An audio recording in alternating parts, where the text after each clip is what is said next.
Bem-vindos ao Trendcast, o podcast da melhor agência de tráfego do Brasil e do mundo. Meu nome é Matheus, eu sou fundador. Hoje eu tô aqui com o Léo, especialista em branding, Léo Spigariol. Até o final da temporada eu aprendo a falar. Hoje o convidado é o Marcelo Pinazza, sócio da Orbica, a agência de lançamentos que faz os lançamentos mais bonitos do Brasil, e recentemente da Infinity Mentoring, né, empresa de mentoria. O Marcelo é especialista em gestão e tal, e vocês podem se apresentar. Bom, vamos lá. Eu curto pra caramba essa história de branding e é um prazer enorme estar aqui. Já estou há 25 anos trabalhando com isso. Pô, eu trabalho há quase 20 anos aí como empresário, gosto muito de gestão e estou aproveitando para ajudar as pessoas do digital aí, quem trabalha com infoproduto, principalmente quem faz lançamento, aí pro próximo nível, aí organizar a casa, enfim, ajudar esse mercado. O Marcelo, ele tem um codinome que é Doutor Lançamentos, né? Que é um personagem que foi criado muito interessante, onde ele traz uma situação de um negócio e tal. E explica pra gente o que é esse negócio, Doutor Lançamento. É que ele veio de era uma piada interna, na verdade, porque eu sempre falei muito para os mentorados, para as pessoas que hoje no mercado digital se vende muito método. E eu acredito que o diagnóstico é mais importante do que o método.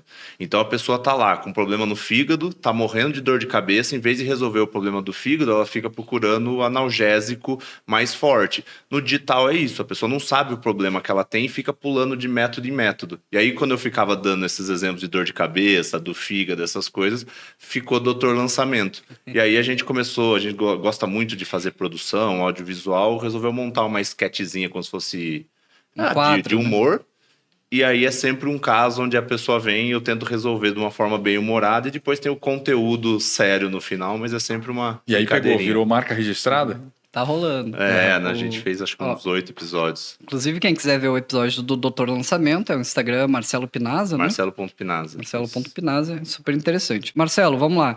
Eu acho que, cara, o podcast de hoje ele tem tudo a ver com um problema de 90% dos nossos clientes, que é gestão. Né? Que eu acredito que a gestão ela nasce na dor e ela vira urgência muitas vezes quando é tarde demais. Eu queria escutar um pouco a tua história com a gestão e como isso te trouxe para o mercado de agências de lançamentos e o que tu vê como gargalo, assim, como que tu chegou aqui, principalmente, né? E como que tu vê o cenário hoje dessas agências de lançamentos que você está ajudando lá na Infinity. Massa. Cara, vou resumir a história, né? Porque ela é longa, mas eu trabalhei durante uns 12 anos com um evento, né? Mas trabalhei bastante também com marketing de guerrilha mesmo, panfletar. Então eu conheci muitas marcas grandes fazendo isso. E aí automaticamente tinha que ir organizando a casa no meio desse caminho, né? A gente acabou fechando um projeto muito grande com uma multinacional, que tinha outras empresas envolvidas, tomamos calote, ficamos devendo quase R$1 milhão. E aí a gente começou a, aos poucos, ir organizando. Então aí comecei a entender mais a parte financeira, aí a empresa foi crescendo, aí comecei a entender um pouco mais de meta, e aí automaticamente, por ter tido esse problema, a gente começou a focar mais em gestão, em cultura, e a empresa foi crescendo, a gente teve mais de uma filial, começamos a fazer eventos maiores, trabalhei bastante com formatura. E quando a gente começou a montar mais de uma empresa, que eu realmente entendi a visão da gestão, porque cada sócio ficava numa empresa e cada empresa, apesar de ser a mesma marca, crescia de um jeito completamente diferente. E aí esse foi o primeiro passo da gestão, fiquei com isso durante muitos anos. Em 2019, eu resolvi entrar no digital, assistindo a Érico Rocha, assistindo as pessoas. Eu caí sem querer num fórmula de lançamento ao vivo, porque eu comprei o curso Moving Up do Gabriel Goff com o link de afiliado do Érico Rocha. E aí você ganhava a entrada no evento. Então eu fui no evento, conheci, achei legal. E aí tinha uma grande amiga minha que foi a vencedora do primeiro MasterChef. Ela estava na França. Quando ela voltou, eu falei assim, vamos fazer um curso. Parece que é super fácil, não vai dar trabalho para ninguém. E aí a gente fez. Deu super certo. Foi muito massa.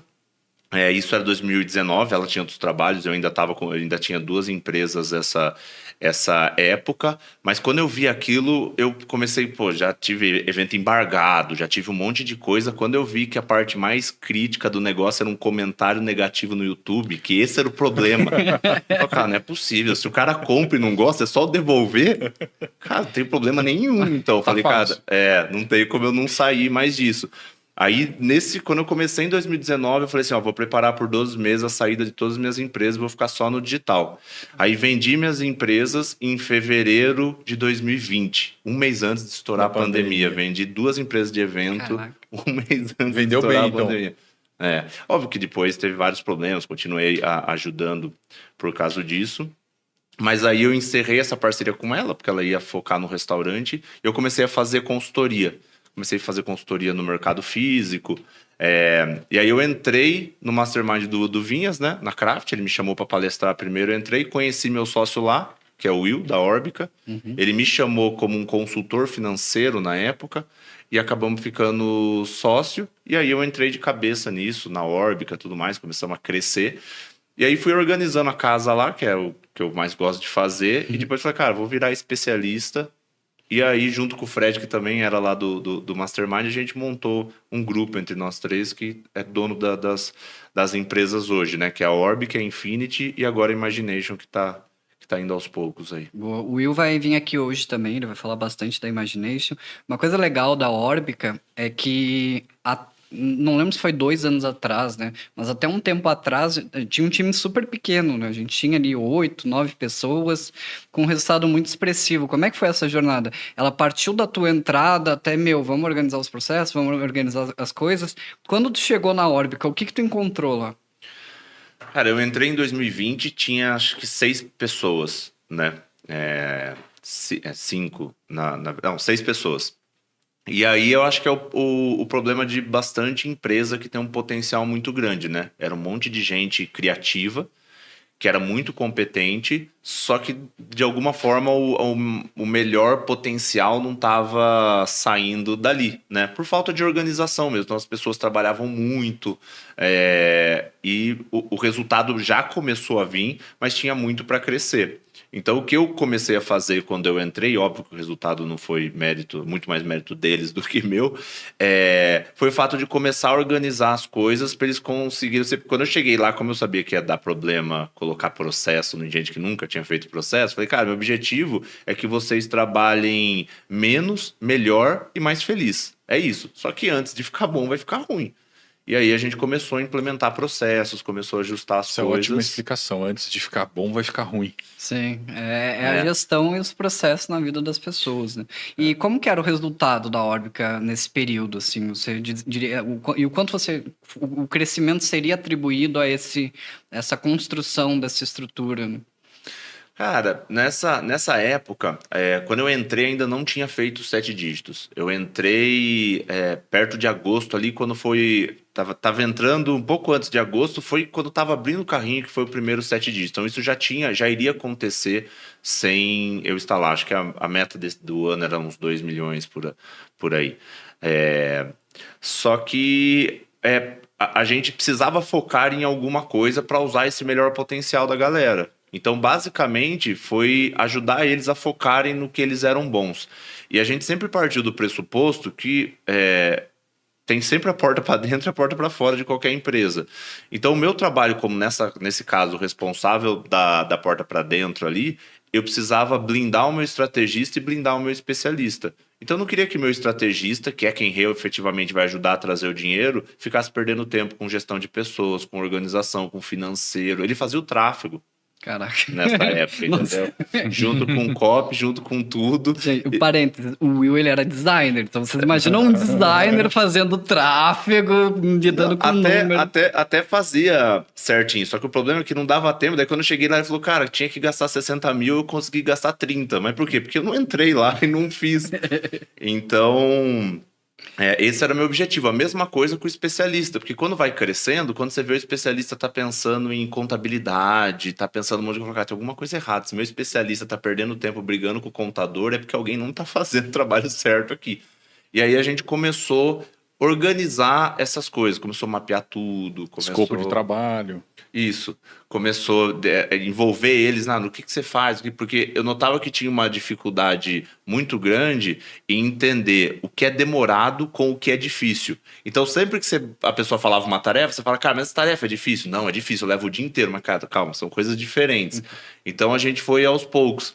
O que, para quem for implementar um negócio desse, uma sugestão, a gente fazia toda sexta-feira um negócio que a gente chamava de pesquisa de vibe. Então, toda sexta-feira a gente mandava um formulário para entender. O cara dava de nota de 0 a 10 o quanto que ele tinha achado que a semana de trabalho dele foi boa, o quanto ele estava estressado, né? De 0 a 10 o quanto ele estava estressado e de 0 a 10 o quanto ele conseguiu entregar, né? Então, você mediu o quanto ele estava feliz, o quanto ele estava estressado e a performance dele.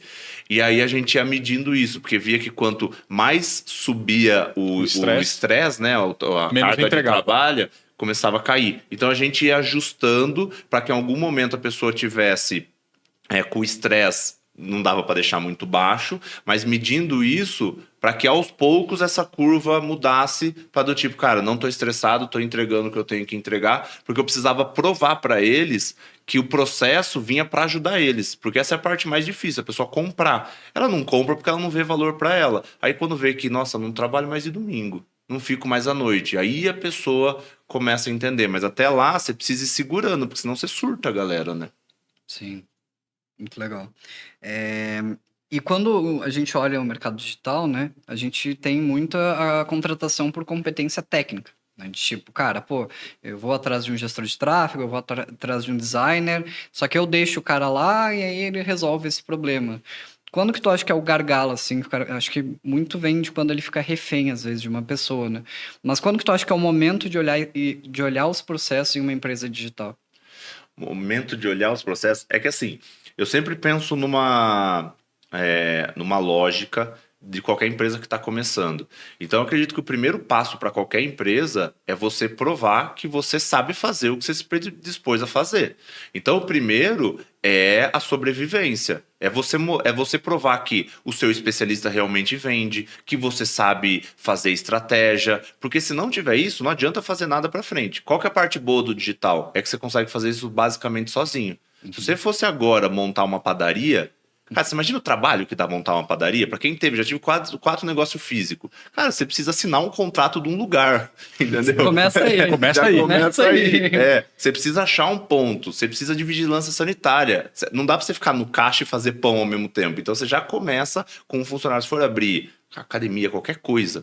Então, a pessoa já começa nisso. Então, você consegue fazer isso sozinho. Depois que você viu que você consegue rentabilizar e fazer dinheiro com o que você predispôs, tipo, se você é uma pizzaria que você sabe vender uma pizza e fazer uma pizza, você vai para a segunda parte, que é montar uma equipe.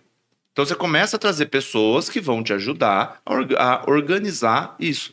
Depois que você trouxe as pessoas e que você está começando a entregar, porque no começo você consegue estar perto, você não precisa necessariamente de processo, é só trazer pessoas boas. Essas pessoas vão ajudar você a trazer o processo. Qual que é o problema? O problema no digital é que a gente vende facilidade. Então, a gente vende o processo antes das pessoas.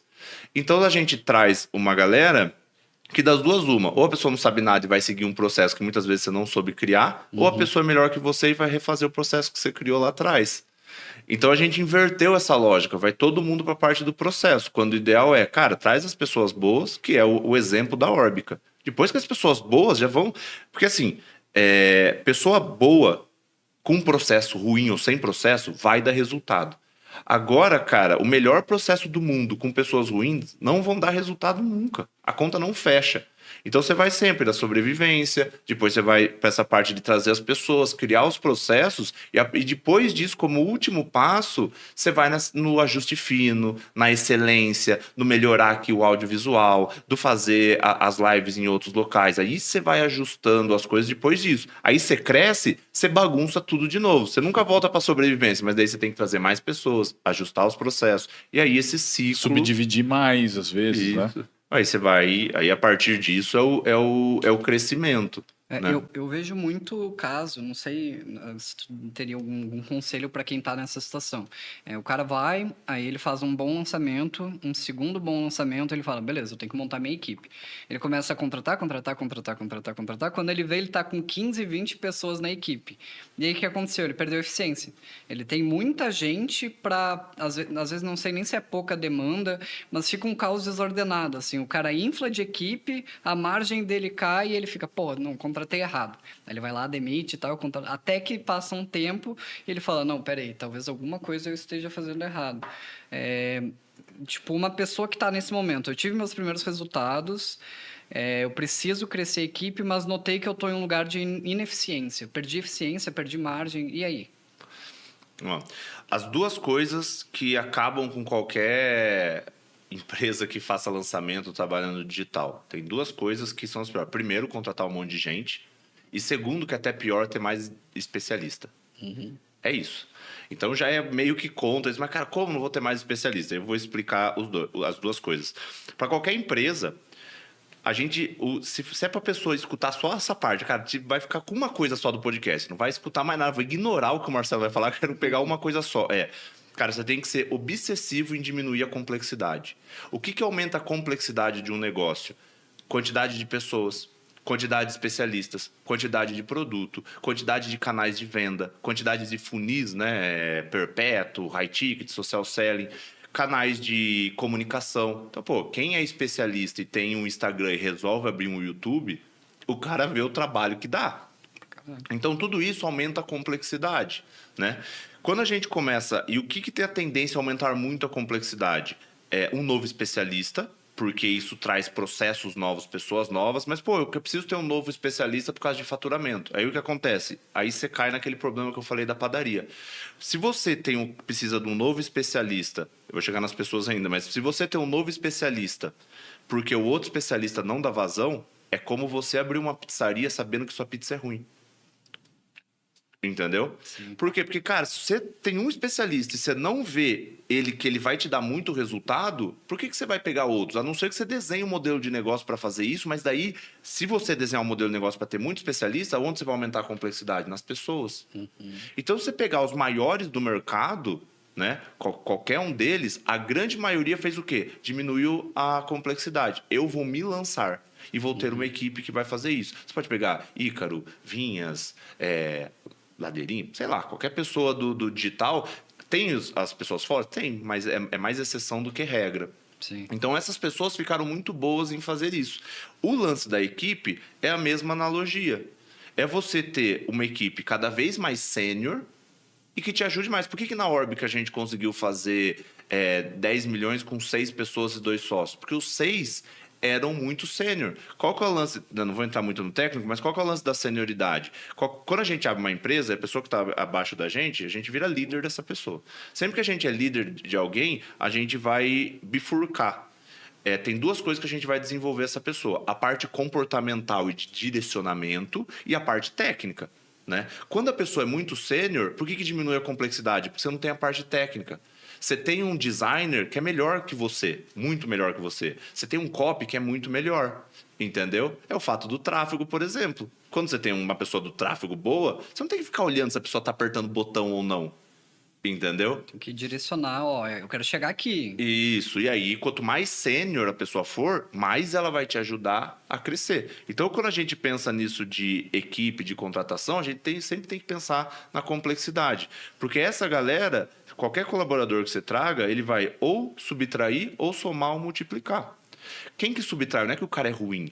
O cara que subtrai é que ele é tão júnior ou é tão novo que ele te dá tanto tempo de você ficar olhando que ele tira o seu tempo. Então esse cara tá subtraindo. Cara, é desesperador você ter aquela pessoa no time que ela te devolve com outro problema, né? Manda um problema, ele devolve 3. Ele devolve 3, cara. Ele volta com 3 problemas pra você. Agora, você imagina no digital que o cara vai lá, cresceu no lançamento do nada e traz 5 pessoas desse tipo. O cara não faz mais nada. Ele fala, cara, era só eu. Agora eu tenho 10 pessoas e tá pior. Ele abre uma creche. O cara abre uma creche. Ele contrata 5 Juninho ali e ele vira babado do Juninho. Inclusive, o último episódio do Doutor do Lançamento é isso aí. É o meu júnior de estimação. Porque aí você fala, cara, mas ele faz o quê? Não, mas ele faz o quê? Cara, ele pega café, ele faz planilha como ninguém. É isso, só que não resolve o seu problema. Então esse traz cara, resultado, né? ele subtrai. Quem que é o cara que soma? É o cara que faz o trabalho dele. Então o que ele faz? O cara que soma, ele te dá um retorno direto. Indireto. Por quê? Porque ele libera o seu tempo e você faz mais dinheiro com o seu tempo. Esse é um retorno indireto. O cara que é sênior, ele te dá o retorno indireto, que é o cara que multiplica. Porque com o seu tempo, ele libera o seu tempo. Com o seu tempo você faz mais dinheiro, porque é o estrategista, o especialista, seja lá o que for. Só que ele também te dá um retorno direto. Porque esse cara, ele faz página que converte mais. Ele faz um vídeo que faz a pessoa assistir mais. Ele cria uma headline numa copy que faz o cara abrir mais e-mail. Esse cara, ele tá tirando o trabalho das suas costas, só que ele tá multiplicando, porque o próprio trabalho dele gera dinheiro. É aí que a coisa fica exponencial. E é aí que você ganha escala. Porque escala você ganha mais dinheiro com a mesma coisa.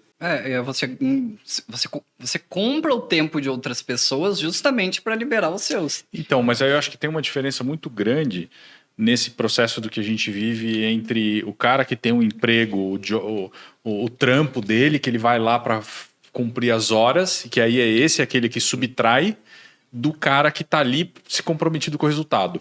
Essa para mim, o que eu vejo essa é a grande diferença.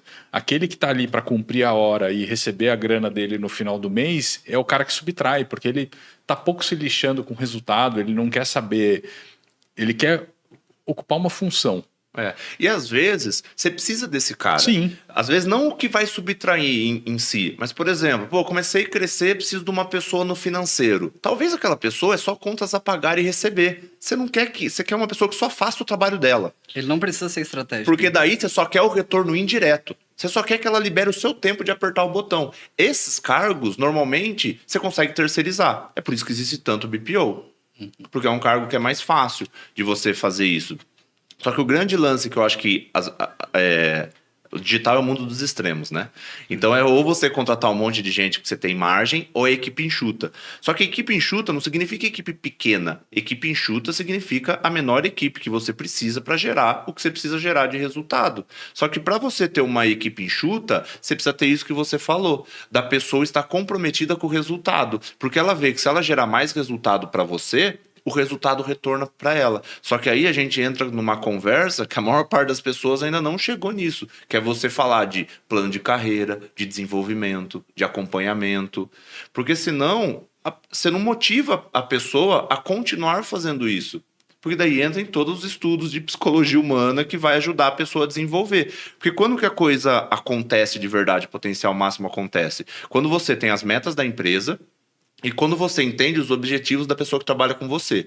Quando você consegue alinhar as metas da empresa com esses objetivos, é que o negócio estoura. Porque daí a pessoa está vendo que o que ela está desenvolvendo vai retornar para ela. Às vezes o sonho da pessoa é ser líder. Às vezes o sonho da pessoa é ter um plano de saúde melhor. Eu já tive caso em empresa minha que era isso, que o sonho da pessoa era ter o plano de saúde que os líderes tinham, porque daí ia abranger os filhos, abranger a família.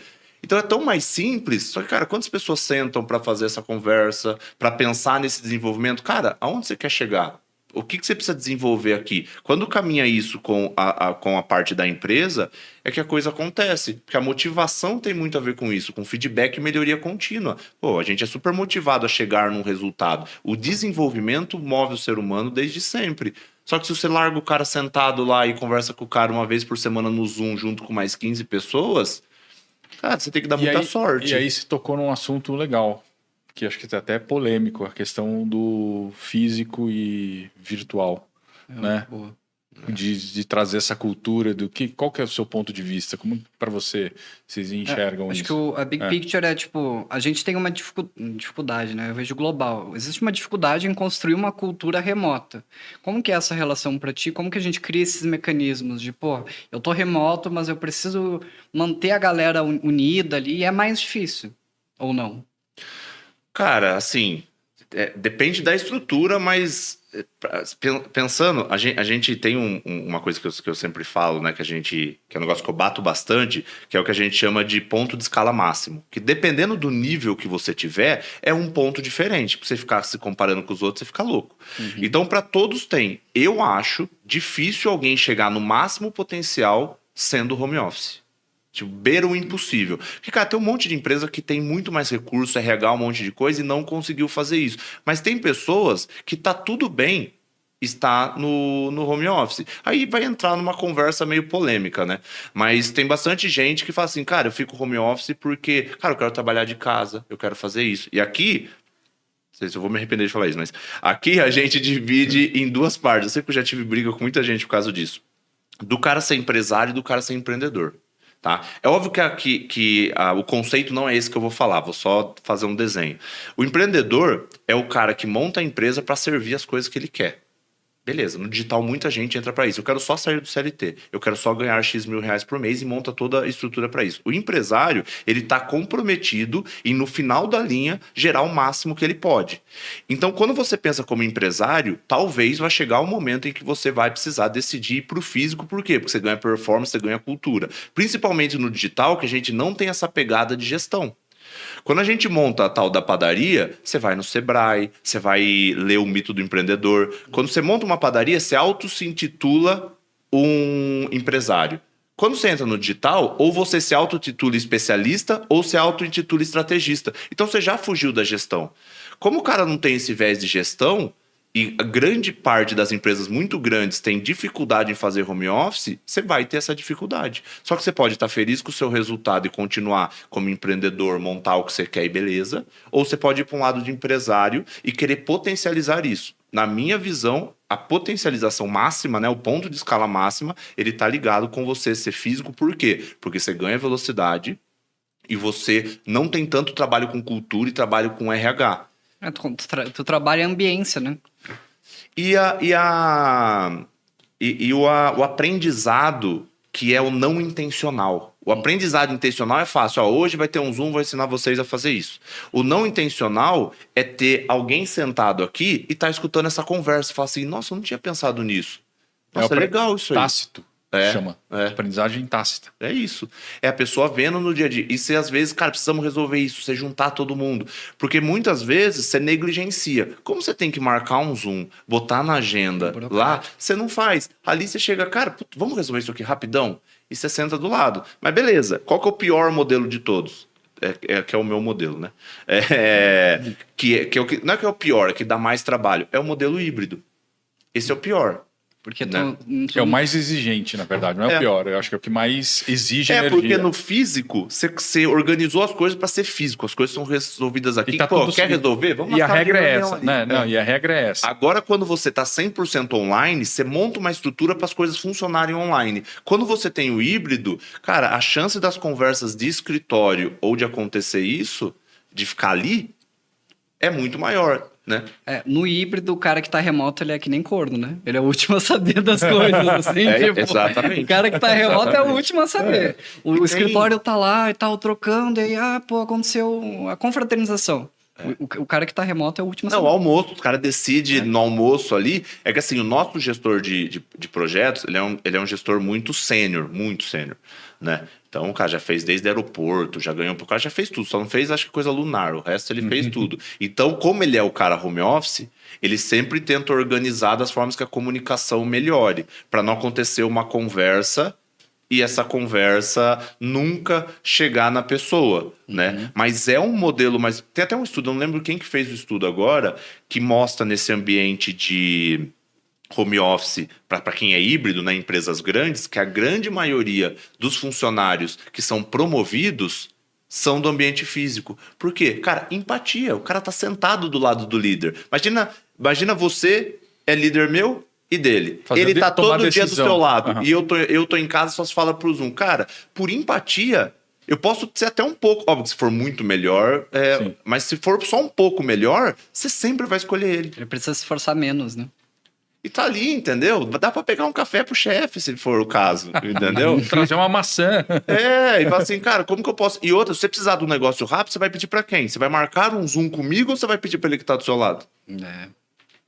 Não, e a troca, né? Com quem que tu vai desabafar? Com o cara que vai demorar pra te responder ou com o cara que tá do lado?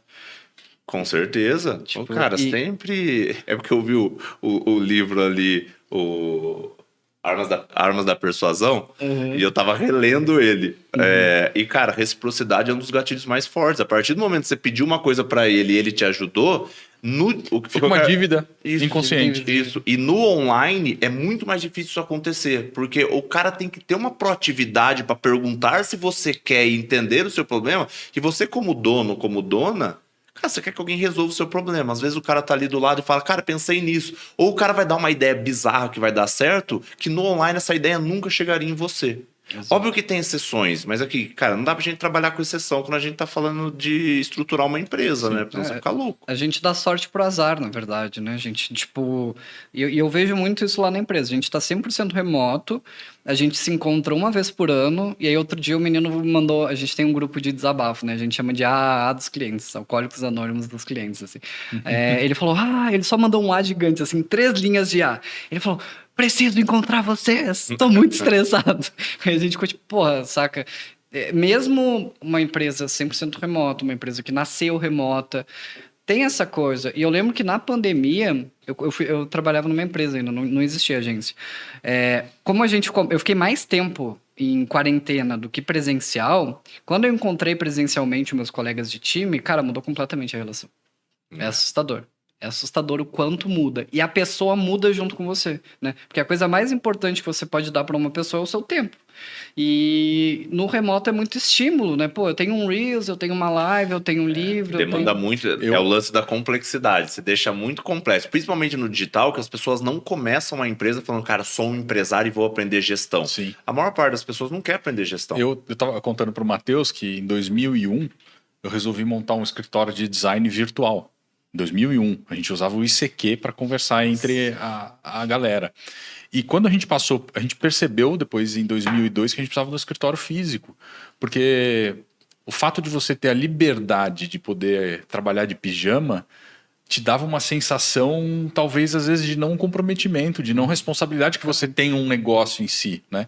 Então, ter um pouco de conta para pagar, aluguel, ele te força a criar a necessidade de ir atrás e estruturar cada vez melhor, né? Quando você põe o time, então e o físico ele o cara tá fazendo, né? Tipo, se a pessoa tá engajada ou não, é muito mais fácil do ponto de vista de cultura, é muito mais fácil. Porque você vê se o cara chega tarde ou não. Você vê se o cara, quando precisa ficar um pouco mais, se ele fica ou não. Se ele tá trabalhando, se ele tá levantando, o que ele tá fazendo. Não é microgerenciamento, é você conseguir olhar para as pessoas e entender o momento dela. Que é muito mais fácil. Aí, a única coisa que aí é o ponto de atenção do lado contrário, é que a tendência, se você não se controlar, é que você começa a resolver o problema de todo mundo. Porque uma coisa, o problema de você conversar com o cara do Zoom é o mesmo problema dele. Então, pra ele virar, cutucar o seu ombro e falar, cara, o que eu respondo pra essa pessoa aqui quando tá no suporte? O que eu falo pra esse aluno? Se você não se organizar para falar, cara, me traz uma opção, você começa a infantilizar as pessoas para você fazer o trabalho dela. Tem essa contrapartida. Mas você ganha muito mais velocidade, né? Eu gosto muito do formato do Thales Gomes, né? Ele fala, cara, a minha empresa é híbrida. Sábado e domingo eles trabalham onde eles quiserem. Feriado. É isso aí. Sábado e domingo e feriado eles podem trabalhar de onde quiserem. O resto é no escritório. É isso, entendeu? Essa, para mim, é a melhor filosofia. Óbvio que não precisa ser negligente. Como a pessoa já não vem com esse viés de gestão, ter um escritório físico pode gerar uma carga de pagamento que isso vai gerar uma ansiedade tão grande na pessoa que ela trava. Quando a gente fala, eu gosto muito de dar o exemplo de padaria, né? Todo mundo fala que meu sonho é ter uma padaria, porque eu só dou exemplo de padaria. Que padaria é fácil da pessoa entender. Sim. Antes do cara montar uma padaria, ele fez minimamente um business plan ali. Ele botou o quanto eu tenho que vender, o quanto eu gasto, o quanto dá no final. Então esse cara já sabe que ele vai ter um custo. Agora a pessoa do digital, cara, fez o primeiro lançamento, 6 dígitos, vai lá, vai se comprometer com um contrato de 12 meses num escritório, e aí ele vê, nossa, mas eu tenho que comprar cadeira, né? Nossa, agora tem que comprar computador. Puta, a cadeira quebra, acaba café, alguém tem que limpar. O cara acha que é caixa eletrônico, né? Que, tipo, o cara que tá fora, que tá remoto, ele tem uma margem maior e uma eficiência menor. Isso a curto prazo, maravilhoso. A médio prazo, tu começa a ter esses problemas. A longo prazo, começa... É que esse é o problema. No digital, no marketing digital como um todo, não existe longo prazo ainda. As empresas mais velhas têm 8 anos. Que talvez há mais de 5 anos nem eram empresas direito ainda.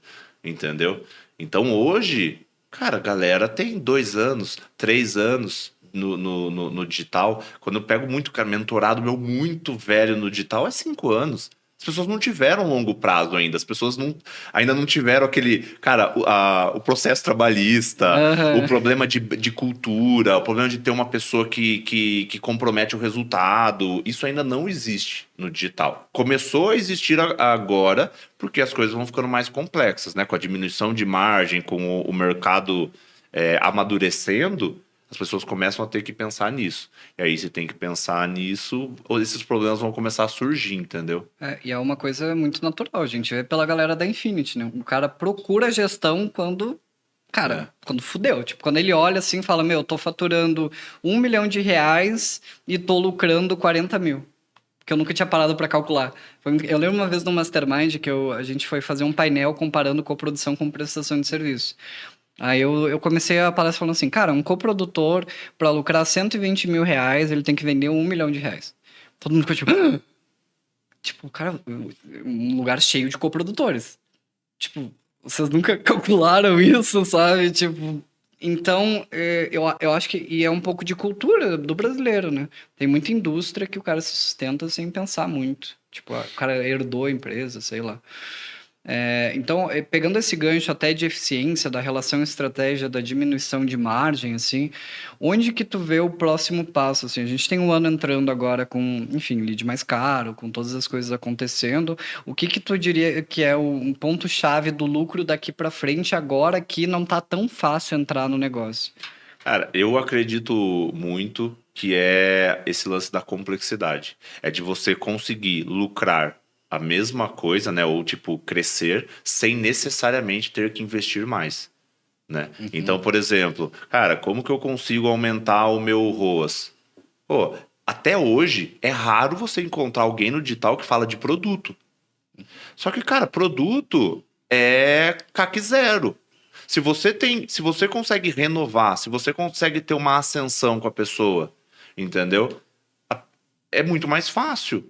Pô, pensa, por exemplo, no caso da minha mentoria, né? Minha meta de renovação é 50%. Ou seja, se eu vendi 10 milhões, o ano que vem eu tenho 5. Sem esforço. Tem o esforço da entrega. Mas beleza, as pessoas não falam sobre isso, não falam sobre renovação. Beleza, é isso. É como que você vai usar aquela porrada de lead que você gerou. Cara, às vezes é você ter um downsell que não vai te demandar mais. Eu não tô falando pra você criar, porque senão fica pensando, pô, mas você acabou de falar que se criar novos produtos aumenta a complexidade. Eu não tô falando pra você ter vários produtos principais. Eu tô falando pra você ter um produto pra você ofertar pra essa galera que já passou no lançamento. Não é pra você montar 10 funis pra vender isso aí. Então... você começa a pegar o famoso dinheiro na mesa. Então, cara, como que eu ofereço um negócio para um cara que já me comprou? Como que eu faço um downsell melhor? Que é o lance, a briga eterna sobre a distribuição, sobre o lead. Cara... E até porque o mercado ele se transforma e surgem assuntos novos que, de repente, esse cara que comprou o produto, ele quer saber sobre essa novidade. E aí essa novidade pode ser um produto pequenininho que você oferta para ele. Isso. E que você só está mantendo ele atualizado. E você vai trabalhando com isso que você já tem. Por isso que hoje a gente fala tanto sobre distribuição de conteúdo. Por quê? O que é diminuir? O que é a gente ganhar mais investindo menos? Cara, como é que eu trabalho a base que eu já tenho, que eu já paguei, com conteúdos estratégicos, a ponto de eu conseguir que essa galera converta mais no final?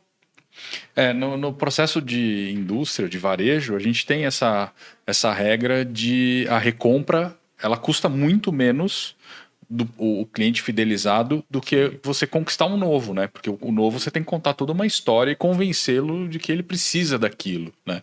E tem um ponto que eu acho que é super importante, a gente consegue começar a vender melhor a partir do momento que você consegue entrar no hábito das pessoas, né? Quando aquilo não é uma exceção de experimentação, mas ele se torna um hábito. E eu acho que o grande desafio de quem vende algo é você conseguir ganhar um espaço na vida no hábito da pessoa. Da pessoa olhar e automaticamente ela já sabe que naquele momento ela precisa consumir aquilo.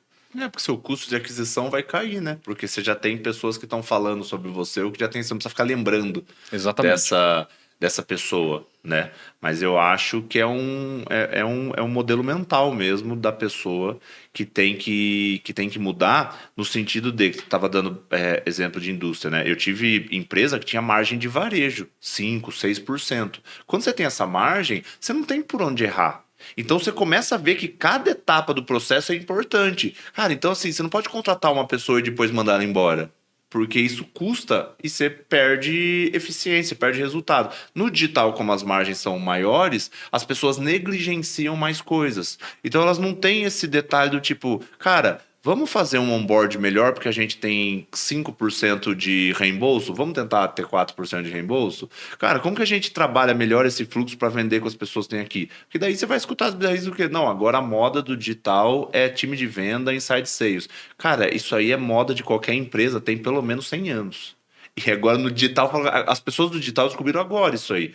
Porque é a parte lógica, porque você vai achatando a margem, não dá para você ficar trazendo pessoas, por quê? Porque o custo de aquisição fica mais caro, você tem que trabalhar o que você já gerou. E aí começa a aparecer várias ferramentas para a gente conseguir trabalhar você isso. acha que a bolha do digital criou, pelo fato de ter margem alta, margens maiores no começo, criou um mercado muito fácil de se trabalhar e agora ele está ficando mais complexo e eles estão tendo que olhar para isso, assim?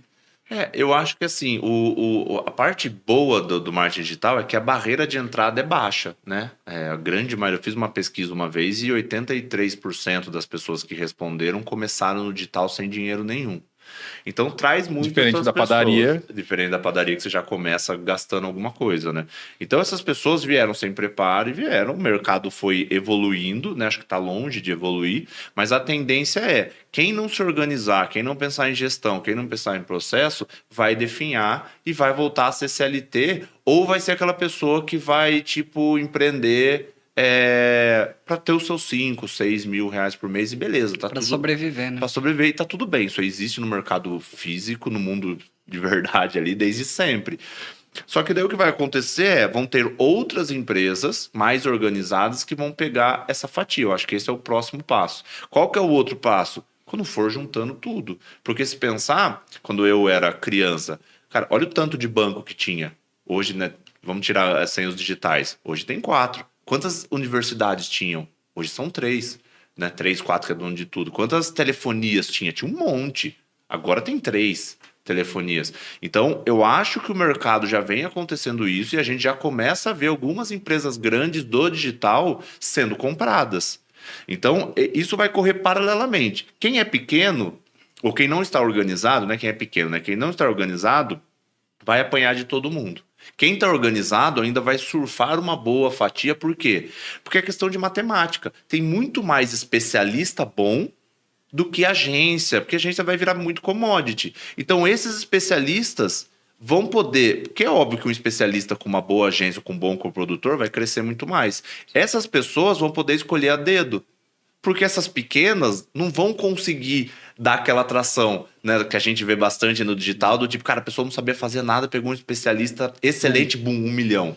Isso não vai existir mais. E aí eles vão poder escolher a dedo. Então, quem tiver organizado para aproveitar essa oportunidade, não fazer loucura, mas, cara, tô organizado, se eu pegar mais uma pessoa, eu dou tração para ela, é quem vai crescer. Não tem, cara. Todo o mercado aconteceu isso, né? É normal. Não vai ser o alecrim dourado do digital que não, aqui não acontece isso.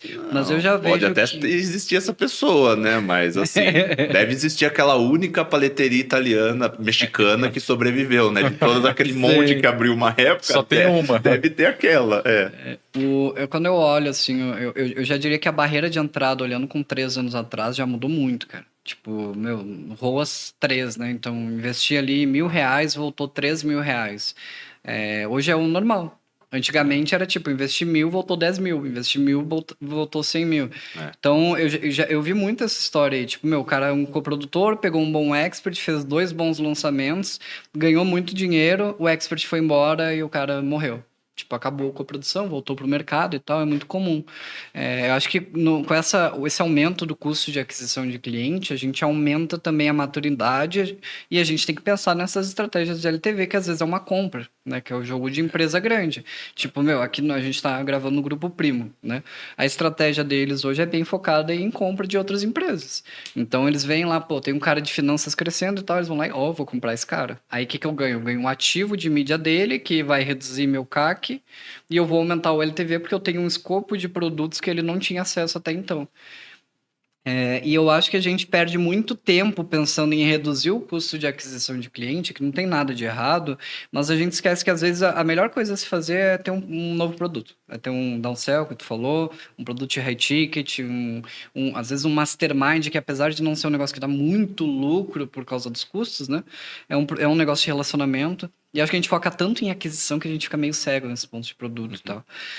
Se eu fosse até resumir assim, tipo, tá, beleza, tá falando que precisa trabalhar mais a galera, que você precisa aumentar o seu lucro por lançamento, né? Que é o lance, cara, como é que eu aumento o meu resultado sem necessariamente ter que investir mais? Porque o problema é esse, como o CAC tá aumentando, pô, eu consigo aumentar meu faturamento, mas vou investir 900 mil para ganhar 1 milhão, a conta não fecha.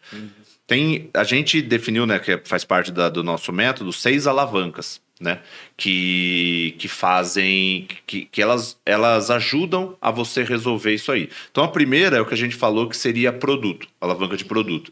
Então, cara, quais ações que eu faço para aumentar meu LTV que teria um CAC zero. Então, cara, como eu penso em ascensão, em renovação, do cara continuar comprando. Cara, eu olho o NPS, eu tenho uma pesquisa de satisfação, a maior parte das pessoas não sabe nem a diferença do NPS para pesquisa de satisfação. O cara não sabe nem a taxa de conclusão, né? Então, e às vezes a taxa de conclusão, cara, depende de como você vê o seu curso, você encara ele como um curso técnico, cara, o cara quer abrir a página e resolver o problema dele, tá tudo bem, né? Então tem essa primeira que é a alavanca de produto. Depois tem a de audiência, que é, cara, como que eu consigo elevar a consciência das pessoas que já me seguem, que já consomem o meu conteúdo, para eu aumentar minha conversão lá na frente? Porque daí o meu custo por lead fica irrelevante. Se eu pago 10 ou se eu pago 15, se eu aumentar a conversão lá na frente porque eu fiz a escala de consciência dessa pessoa, cara, resolve o meu problema. Então, quando as pessoas chegam... Hoje eu tenho uma pessoa que fica no meu perfil todo dia vendo as pessoas que chegam para ver se é qualificado ou não. Você consegue clicar e ver a pessoa. Então, isso o quê? É ter audiência qualificada chegando todo dia, não aquele bando de gente chegando, né? Então, beleza. Produto, audiência, alavanca de estratégia, que é, cara, como é que eu faço um downsell que vai funcionar melhor? Como é que eu coloco um order bump? Cara, não dá para oferecer um upsell que não vai dar trabalho a mais? Será que eu não consigo empilhar funil? Será que eu não consigo vender no meu Instagram via social selling? Ou às vezes colocar um perpétuo?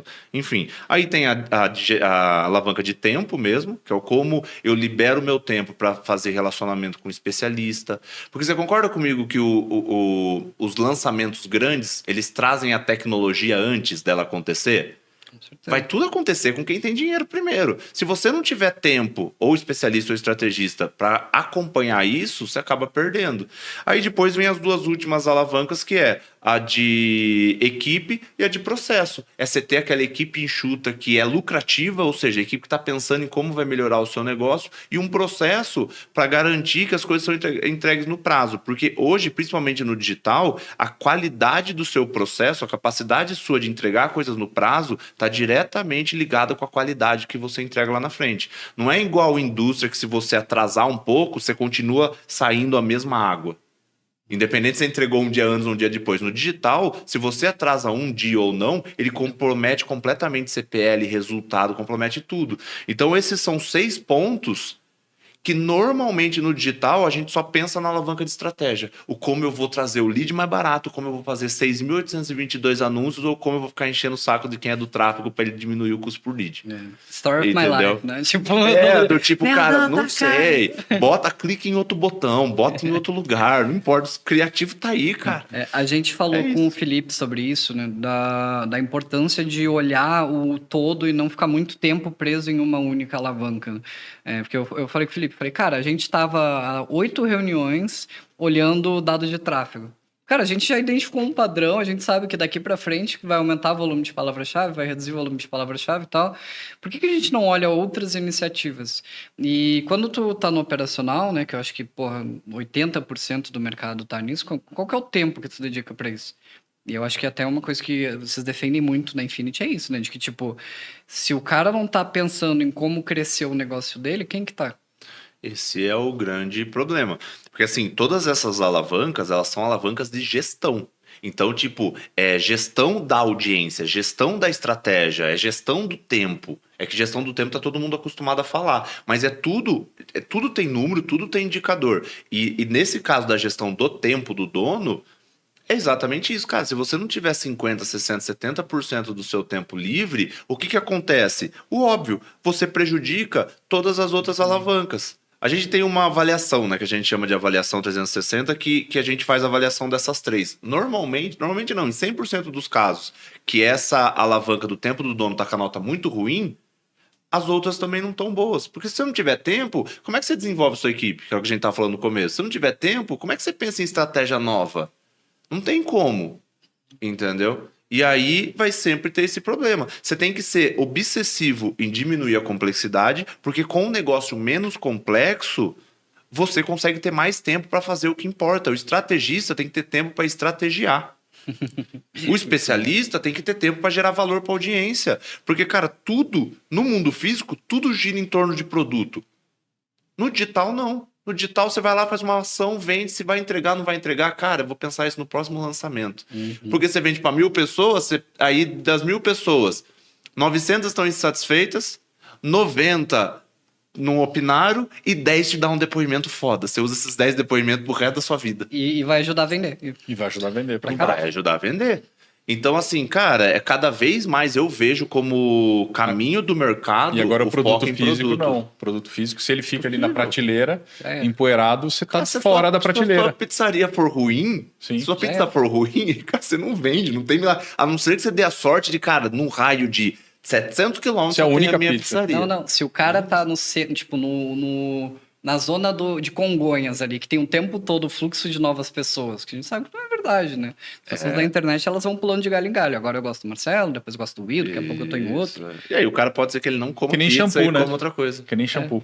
Que nem shampoo. Mulher adora trocar de shampoo. É, Cada vez que ela vai no mercado, ela compra um shampoo diferente. É um comportamento de consumo feminino. Elas estão sempre testando um shampoo diferente. Então, isso aí vai acontecer. É porque se você pegou é porque acho que nesse caso, né? Ou ele te deu o resultado, ou agora você cansou desse resultado. E você vai pegar outras coisas. O digital, o comportamento é o mesmo. Exato. Cara, essa pessoa me ensinou até aqui. Eu acho que ela vai falar mais. Porque, querendo ou não, a comunicação no digital é uma comunicação repetitiva. Porque você tem a todo tempo pessoas chegando. Isso faz parte de quem trabalha com educação. Cara, o professor fala a mesma coisa quase todas as vezes. No digital, cara, todo dia eu tô falando dessas alavancas. Todos os dias eu tô falando dessa complexidade. Por quê? Porque a pessoa que tá chegando, ela tem que entender isso. Mas aí não tem a ver com a montagem de produto e você montar uma esteira para cada fase de audiência? Isso faz sentido de um ponto de vista de crescimento. Mas para quem está começando ou para quem ainda não está feliz com o resultado, cara, é a regra do 1, vai botando quanto você quiser. Cara, é um especialista, um produto, uma forma de venda, uma oferta e uma transformação. Porque você fica muito bom nisso. Cara, todos os grandes fizeram isso. Então você fica bom em vender aquilo e a sua equipe começa a entender o que você entrega. Aí você começa a não precisar de um monte de gente para fazer, porque o cara sabe o que é o produto, ele entende tudo. Não quer dizer que você não vai fazer um downsell, aqui eu tô falando de uma régua principal.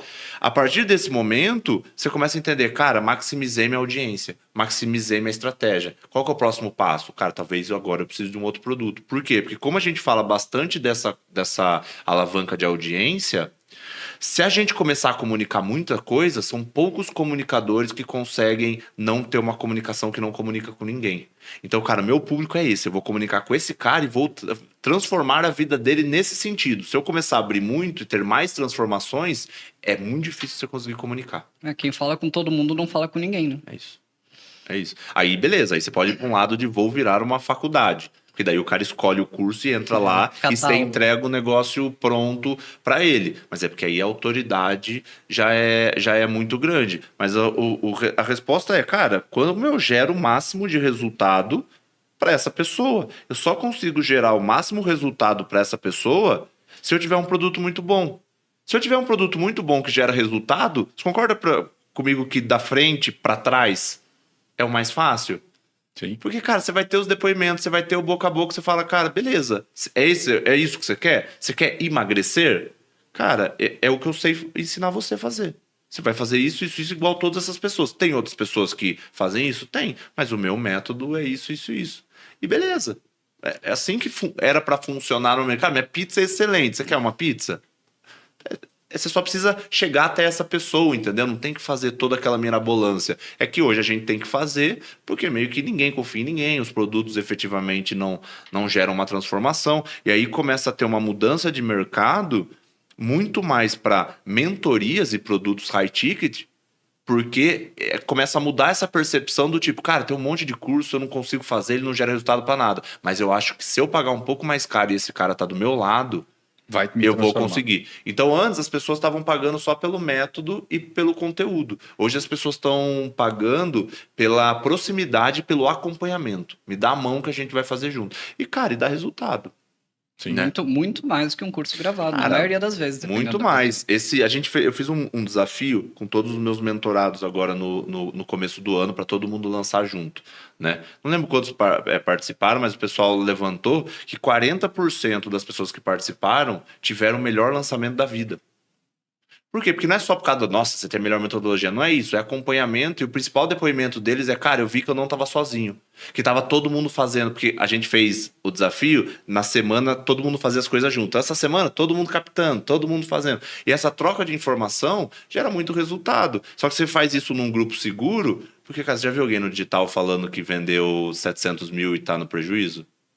Não tem, né? A pessoa tem medo. Os caras têm medo até de curtir post pra falar assim, não, se o cara fez se eu curtir aqui, ele vai ver que eu tô mal. Não, cara, a galera consome muito meu conteúdo, mas ele não tem tanto engajamento. Por quê? Porque o meu conteúdo mostra uma fragilidade de alguém, entendeu? Então, isso, você criar esse ambiente ajuda pra caramba. E aí, as mentorias começam a crescer, os grupos de mastermind. Cara, tem grupo de mastermind de mais de 200 mil reais. Pô, e você vai falar assim, pô, os caras são trouxa? São nada, porque gera valor. Se paga, né? Tem uma parada no meio disso que é a ambiência, né? O empreendedor, ele é por si muito solitário. E se o cara já tá tendo um resultado mais ou menos, ele saiu da sobrevivência e não tem alguém cobrando ele vai se acomodar. Se ele não for muito autorresponsável de estar o tempo todo, ter uma meta clara e estar lá o tempo todo, ele precisa do grupo. E o grupo vira o gestor. Até porque tem um lance que no Brasil custa caro errar, né? Sim. Custa muito caro errar. E aí, se você está na sobrevivência, você fala assim, putz, será que eu devo ousar e dar o próximo passo? E aí, quando você está num grupo de troca, você se sente num ambiente mais seguro para dar aquele próximo passo e de forma inconsciente... E o fato de você conseguir conversar também... Eu sou formado em engenharia civil, né? Então, todos os meus amigos são engenheiros civil. Então, quando você conversa entre um monte de engenheiro, ou se eu vou, sei lá, almoçar em qualquer lugar, tipo, nunca vi ninguém aqui, escolhe uma pessoa, sento lá, a pessoa sabe o que faz um engenheiro. Agora, no digital, é difícil até você conversar com as pessoas. Você consegue sentar numa mesa de família, assim, em casa, e pedir um conselho para pai, para mãe, para tio, falando, cara, eu não tô lá na engenharia, meu chefe é muito chato, a pessoa consegue entender. Agora, no digital, a pessoa não entende. E aí você fica mais solitário ainda. E esse grupo que tá pensando na mesma coisa, errando na mesma coisa... Você não precisa de uma mentoria para conseguir criar isso. Só que o lance quando você vai criar isso? Quando o foco for no produto. Mas hoje ainda não se fala muito. Tem muito mais gente falando de estratégia e de venda do que falando de concepção de produto. Tem pessoas muito boas que falam sobre isso. Mas é uma minoria. Oferta e demanda, né? É foda. Quem começou a falar isso é quem tá no high ticket. Porque esse cara já tem uma obrigação. Porque, pô, o cara te paga 30, 40, 50 ou 10 mil, independente. É muito dinheiro para todo mundo. Aí a pessoa fala, cara, o cara me pagou 10 mil. Vou ter que entregar. Ou o cara pagou 30, vou largar o cara lá. Tem quem largue, hein? Tem quem largue. Não, claro que tem. Mas é que quando o mercado ele é muito oceano azul, você vai fazer isso. Só que a tendência é durar quanto tempo isso? Porque qual que é a beleza disso aí? É renovação. Porque com um produto muito caro, você não tem tanta demanda assim. E aí o cara tem que renovar para ficar lá para sempre. Porque senão você não consegue escalar. Porque depende muito de você. Você precisa criar um produto que seja escalável para você não ter que ficar ali vendendo sua hora. Porque o que mais tem é mentoria que é rentável, que os caras pagam, só que quem é a pessoa que encabeça mora dentro do Zoom. Mora dentro do Meeting. Por um tempo dá para fazer isso, mas, cara, não dá para você achar que seu modelo de negócio vai esse. Lembra o lance da complexidade, do tempo? Não, o cara veio modelo pro de digital para otimizar o tempo, escalar, e ele virou escravo do Zoom porque ele tem que entregar tudo que ele prometeu Porque agora. como não virou metodologia, porque ninguém ensina a tirar da cabeça e transformar em metodologia, ninguém, né? Poucas pessoas. Ele gera resultado, mas precisa dele, então vira tudo consultoria. Cara, eu vou te ajudar, senta comigo que eu vou resolver seu problema. E resolve o problema, só que tem que ficar resolvendo. Se ele fica doente, se ele quebra uma perna. Se quiser ficar 30 dias fora, Entendeu? não tem o que fazer. Eu acho que a gente está entrando num lugar no digital também de dividir as coisas e não só. Por muito tempo a gente foi muito centrado a tráfego. Né? Eu acho que a gente está entrando no momento de ter uma divisão muito clara entre brand marketing, né? Gestão de marketing, negócio, product marketing e growth marketing. Né? Então, cara, growth, cultura de experimentação e tal, brand marketing, a gestão da marca, da autoridade, de todas essas coisas, e o product marketing, eu vejo que, até vindo de startup, no Product Lead Growth, por exemplo, né, que é um crescimento 100% orientado a produto, eu acho que a gente vai mesclar muito entre esses 3 grandes pilares, assim, pelos próximos 2 anos. Só fazer growth, só fazer experimentação, testar, investir mais, captar mais lead, não vai ser o suficiente. A gente vai precisar de um bom trabalho de brand e, principalmente, um bom trabalho de product marketing. Porque hoje, quando eu olho os maiores lançamentos que a gente faz, o cara tem uma estratégia de divulgação do produto muito boa. Então, ele está o tempo todo falando, olha que legal o resultado do aluno aqui, ó, a gente tem isso aqui, outros programas não tem.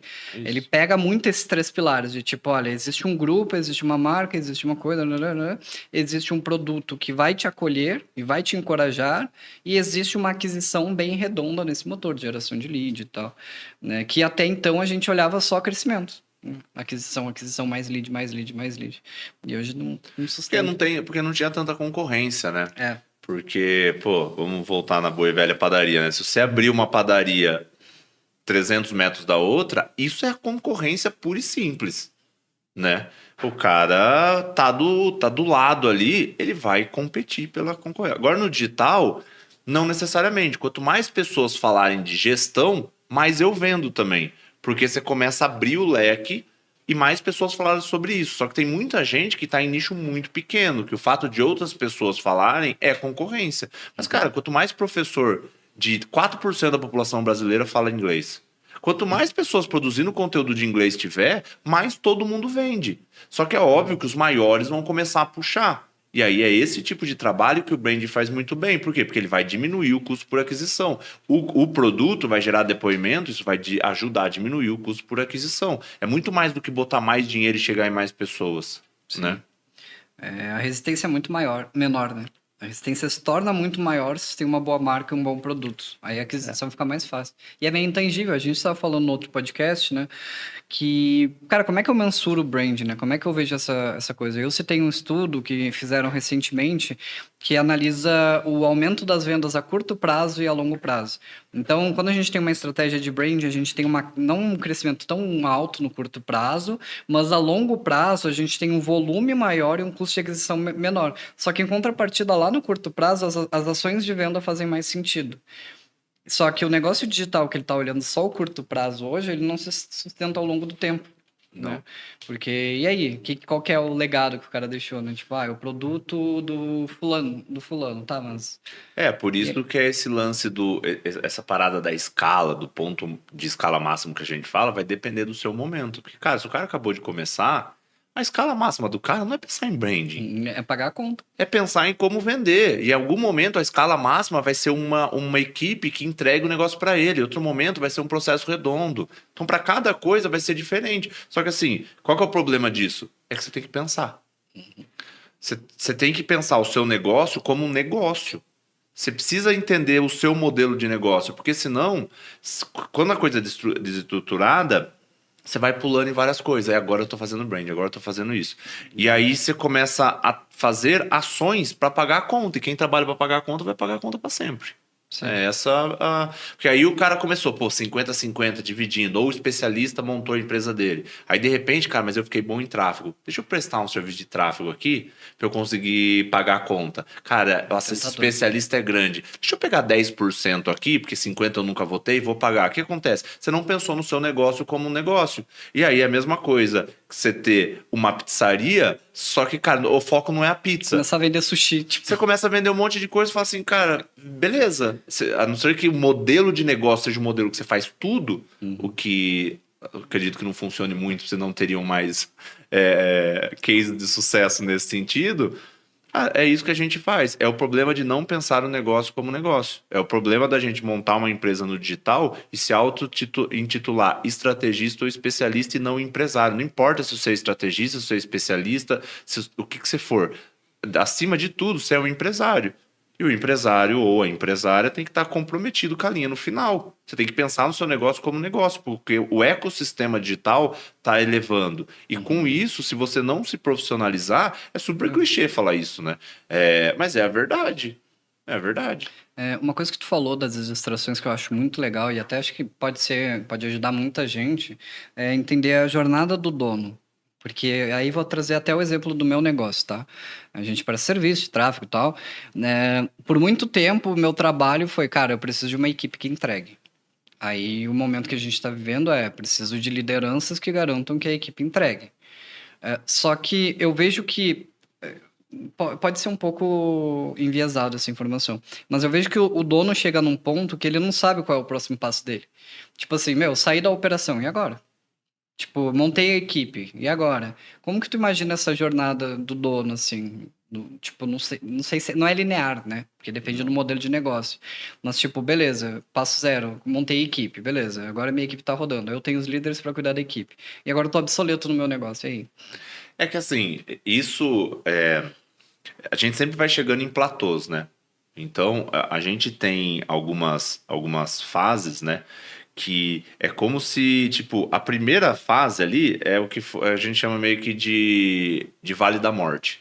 Que não quer dizer que a pessoa vai quebrar, mas quer dizer que a empresa, a agência, o negócio é tão dono dependente que se acontece alguma coisa com ele, termina. Ou a agência que é tão dependente do especialista que se ele sai fora o negócio quebra. Então esse aí é o primeiro passo, que é o do Vale da Morte. O que é fazer? Arregaçar a manga e gerando caixa, desencana de comprar carro, desencana de trocar de casa, vai gerando caixa, vai fazendo esse desenvolvimento. Beleza. Depois disso, a gente chega numa gestão, num ponto do dono, que ele ainda está trabalhando de forma negativa, digamos assim. Que é o quê? Cara, que ele ainda está muito no operacional. Ele tá não atendendo tem suporte. Isso, ele não está com risco de quebrar, ele já sabe vender, ele já está consolidado, mas esse é o momento que, cara, o cara tem que arregaçar as mangas e começar a pensar em trazer pessoas boas. Quando ele começar a trazer as pessoas boas, o foco dele é ter esse time. Imagina que, assim, o objetivo do dono em qualquer parte da empresa, né, é criar liderança, porque só criando liderança que você sai do operacional. Qual que é a única forma de você sair do operacional? É pegando o que você faz e entregando para outra pessoa. É a delegação. Você precisa ter pessoas capacitadas para você delegar e não delargar, né? Então, beleza. Aí você está ainda nessa negativa porque tudo depende muito de você.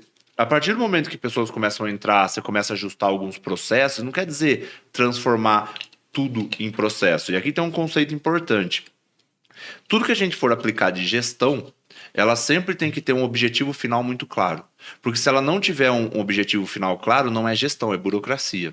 E tem uma diferença muito grande nisso. Você começar a ter 5 funcionários que contratar uma consultoria financeira para estruturar o seu financeiro, isso é burocracia, isso não é gestão.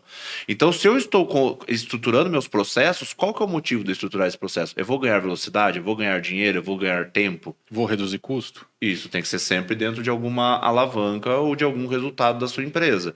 Beleza. Aí a gente vai pro outro passo, né? Saiu da negativa, Vale da Morte negativo, que é a gestão neutra, que é aquele sentimento que a pessoa tem de que está andando de lado ou que está deixando muito dinheiro na mesa. Por quê? Porque a empresa cresceu, ela vê o time bom, ela vê que ela sabe fazer lançamento, mas ela não está conseguindo sair desse platô. Aí o que a pessoa tem que fazer? Ela tem que enxertar inteligência de alguma forma. Pensa do ponto de vista de PDCA, né? A evolução, você sempre consegue fazer alguma coisa injetando conhecimento. Né? Planeja, executa, checa e injeta conhecimento para você fazer essa volta. Esse conhecimento pode ser o quê? Pode ser uma mentoria, pode ser uma consultoria, pode ser um novo colaborador, pode ser um novo sócio, pode ser diversas coisas. Aqui eu tô falando só do ponto de gestão, tô falando de produto, seja lá o que for, né? Porque aqui eu não tô falando que o problema da pessoa é escala, ou crescimento ou dinheiro, a gente tá falando de estrutura de negócio. Então, enxertando esse pro próximo ponto, que seria a gestão positiva. Só que você nunca fica nessa parte positiva. Por quê? Porque quando você tá com a equipe redonda, com os processos redondos, vendendo bem, você vai arrumar um problema. Você vai querer crescer. Vai querer virar especialista, vai querer... Vai querer vender alguma coisa que estava ali guardada, que você olha e fala, putz, grila, a hora que eu tiver tempo... Pô, um avião até para andar reto, ele tem que estar acelerando, né? Aqui é a mesma coisa. Beleza, você vai ficar olhando a sua equipe? Porque se você falar, cara, tá bom, vou viver só assim, normalmente o negócio degringola. É difícil. Cara, você não vê gente muito empresário muito bom, empresa muito grande que para. Porque senão o negócio meio que degringola. Então você chegou nessa positiva, você desorganiza de novo e volta. É a mesma lógica que a gente falou do negócio do sobrevivência para isso. Só que do ponto de vista de gestão, é sempre isso, cara. É sempre criar equipe. Quanto melhor for a sua equipe, mais ela libera o seu tempo para você fazer o que vai fazer o negócio acontecer. E aí você vai cercando de pessoas complementares para te ajudar, desde sociedade, desde especialistas, desde outras coisas, pensando sempre nisso. Mas o que eu vejo que muita gente negligencia é essa parte da frente, sabe? O objetivo, a meta, o planejamento. A maioria das pessoas não tem planejamento. Então, como você não tem um negócio bem definido, porque é o que você estava falando, o negócio não ser linear, né? Então, você imagina que você vai sair do Brasil, né? E você vai, sei lá, até algum país da África de barco. Cara, você não vai fazer assim, né? Ele desce para cá, ele sobe, né? A maré vai vindo, você vai fazendo isso. Aqui é a mesma coisa. Se você tiver bem definido, cara, eu quero colocar no final do ano no bolso tanto. Para eu colocar tanto, eu preciso faturar tanto. Você vai desenhando esse caminho, rumando para cá. E aí você para de fazer doideira no meio do caminho, porque começa a surgir um monte de oportunidade, ele vai te levando para lá. Só que como você não tem esse objetivo, como é que você sabe se você está nessa parte positiva, negativa? Como você sabe quando você tem que entrar de cabeça no operacional? Porque, cara, pô, você vai fazer um novo produto, talvez você tenha que entregar. Como que você vai saber? Baseado lá na frente. É que no digital, como as pessoas que entram na minha mentoria mostram lá o planejamento, tem gente que ano passado faturou 700 mil e a meta esse ano é 6 milhões. Cara, beleza, pode acontecer, mas não é usual, entendeu? Não dá pra pensar assim, porque, cara, não, mas é só pegar mais 2 especialistas e cada um fizer 1,5 milhão, dá 6. Beleza, né? E muitas das vezes a gente esquece, claro. O papel a aceita tudo. a planilha aceita tudo, né? Eu sou da época do papel. Eu acho que a gente negligencia muito isso mesmo de meta, assim. Porque às vezes quando tu estipula uma meta, já deixa claro que talvez o teu modelo de negócio não vai atingir a tua meta. Quando eu estava fazendo um planejamento estratégico desse ano da empresa, eu botei lá, quero faturar 5 milhões. Aí eu fiz conta, assim, eu falei, puta, eu vou precisar quadriplicar o time, eu vou ter que quadriplicar o número de clientes, ou dobrar o ticket e ter a metade dos clientes. E eu falei, cara, eu não quero. Tipo, não tá, tipo, fere o meu estilo de vida, o que eu quero e tal. Eu falei, cara, quando eu botei isso no papel, eu vi que, porra, não, eu queria faturar 4, 5 milhões. Aí eu olhei e eu falei, cara, não vai ser aqui. Aí a gente começou a pensar, tipo, beleza, o que a gente pode fazer para ficar mais próximo disso sem morrer no processo? E aí são as iniciativas que estão acontecendo agora, né? Pô, e ele abre a sua cabeça, né? Quando você coloca, por isso que na tua grava faz meta de 5 anos. Cara, o que você consegue alcançar aqui?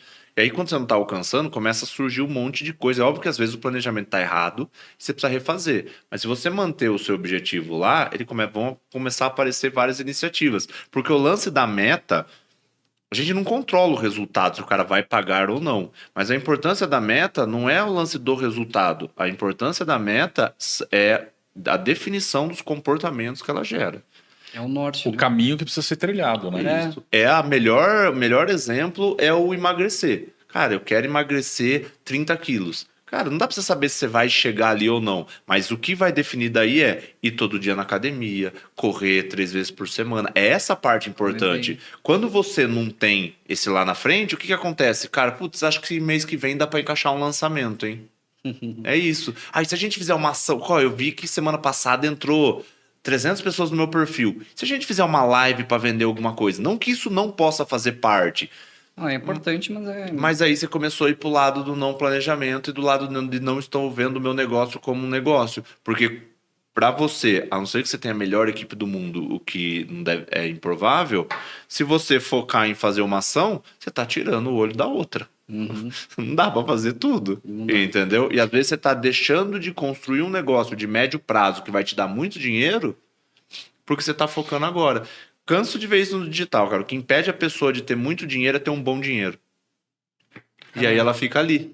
Entendeu? Ela fica ali, quando Presa poderia Fica dar na dinheiro. corrida, né? E o dinheiro no digital, ele troca de mão muito fácil. Cara. O cara começa a faturar e ele investe pra caralho em várias coisas, consultorias, contrata dinheiro. Daqui a pouco o caixa dele zerou e porque foi desgovernado, né? E pra quem não tem um rumo, qualquer rumo serve, né? Foi o que tu falou. Tipo, cara, se eu não tenho um objetivo, eu gosto de fazer sempre do processo inverso, né? Eu começo com o que eu não quero. Tipo, bom. Cara, eu não Boa quero ter 100 clientes, eu não quero ser AV4. Acho que é até bom cortar isso. Mas, eu não quero, eu sei o que eu não quero, beleza. Porra, isso pode me nortear para onde eu sei o que eu não quero e para onde eu quero chegar. Se não, cara, qualquer caminho serve. E vai fazer o quê? Por que você tá fazendo isso? Porque, sei lá. E aí o cara fica preso, né? Eu vejo essa falta de maturidade em crescimentos. Tipo assim, o cara cresce, ele chega num ponto... E acho que é um pouco da pirâmide de Maslow, né? Ele sai da sobrevivência, ele consegue viver relativamente bem, o negócio tá estável, e aí eu tenho os dois extremos. O cara que fica correndo atrás do próximo nível obcecadamente se perde... E tem o cara que ele... Eu acho que manter faturamento não é ruim. Né? Se o cara se manteve no jogo, tá ok. Tá óbvio que a gente quer crescer. Mas, pô, manteve às vezes é uma vitória. O cara que só aumenta. Então, pô, no outro ano faturou a mesma coisa, investindo a mesma coisa, ótimo. E tem um outro cara que ele não sabe. Tipo, ele se vê num lugar... Eu já tive conversa assim com os clientes. O cara parou e falou... Cara, o meu negócio tá nesse lugar, faturamos tanto. Eu não quero crescer. Eu não quero decrescer também. Eu fiquei tipo... Aí ele falou, cara, pensa numa solução pra mim. Ele falou, porra! Tipo assim, toma teu filho aqui, ó, decide onde que ele vai estudar, qual faculdade que ele vai... Mas ele é o funcionário da própria empresa, né? É isso aí. No branding, a gente tem uma premissa que eu acho que é super importante, que é saber o que não fazer. É muito mais importante do que saber o que fazer. Porque, teoricamente, você pode tudo, né? E ainda mais quando você tem um negócio que as decisões são feitas pelo dono, teoricamente ele pode fazer o que ele quiser. E se não tem custo, né, para montar a maior parte das coisas, você pode fazer uma doideira com a mãe semana que vem. Você pode fazer o que você quiser. E o processo de você definir o que você não faz, o que não fazer é mais importante do que fazer.